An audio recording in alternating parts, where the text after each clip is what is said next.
sitting down with us for a few minutes. No problem.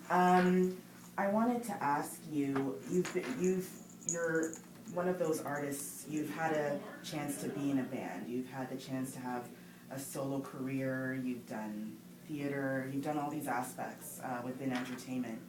And I'm just wondering, for you, how has fashion played into your career?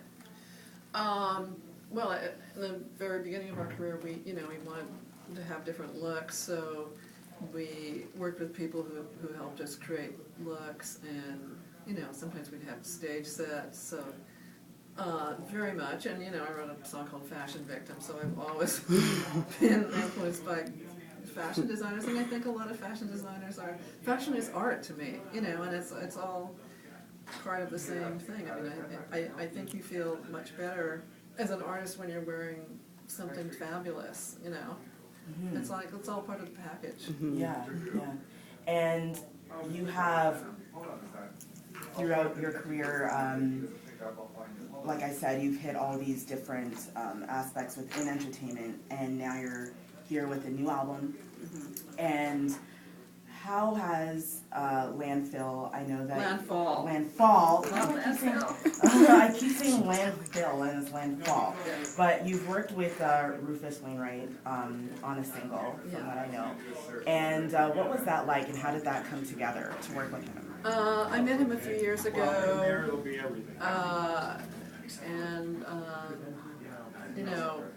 I don't know when I started asking him if we could do a duet or we could do something together, and I don't know, we just started writing this song, and I went, this would be good for Rufus, and then his aunt, he didn't have a manager at the time, so his Aunt Teddy called and said, oh, Rufus has an hour on such and such a day, so we had to get the song together, go in the studio, and then he came in for an hour and just blew us away. I did all these 3-part harmonies. It was amazing. It was just amazing to hear him sing my lyrics and interpret, his interpretation of what I'd written was just mind-blowing. Mm-hmm.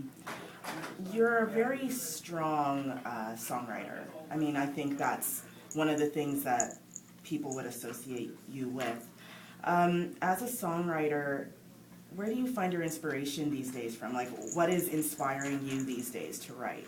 Well, certainly for this album, the state of flux that we're all in, we're being bombarded with all this crap, all this political upheaval, and it's like the whole Occupy Wall Street movement. I mean, I think that a lot of my album is like a theme song for that, for people's unhappiness with what's going on, and the environment. I'm always concerned with the environment, and I'm also influenced by seeing, great art and theater and all that, and nature for sure. Mm-hmm. Mm-hmm. And just to hit back on fashion, what are you liking these days in fashion? What's your taste, do you think? Stuff that I can't afford. I like a Uniqlo, which they don't have here, but Jill Sanders designs for them in New York. So I always go on the day that stuff is out. It's like really amazing looking stuff, but it's like cheaper. But every time I go in there, last time I was in there, she was in there. Oh, okay. Like, oh my God, Jill Sanders in here. But you have to run in and buy all the good pieces. Who else do I like? Oh my God, I just saw these designers in Barney's, and I don't remember their names, but they make really deconstructed clothing that jackets that they tear apart and put back together, but I've forgotten their names. Yoji, of course, Yoji Yamamoto, who I've always liked, and what else do I like? I don't know, whatever I can find.